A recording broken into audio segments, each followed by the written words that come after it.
National Weather Service has issued severe thunderstorm watch number 260, effective until 9 a.m. This watch includes the following counties: Randolph, Illinois, and St. Genevieve, Missouri.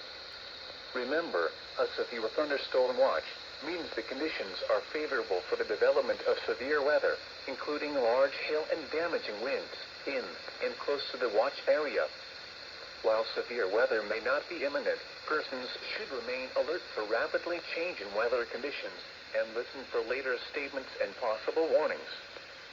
Stay tuned to NOAA weather radio, commercial radio and television outlets, or internet sources for the latest severe weather information. Repeating, severe thunderstorm watch number 260 has been issued from 3:35 a.m. until 9 a.m. for the following county: Randolph, Illinois, and St. Genevieve, Missouri.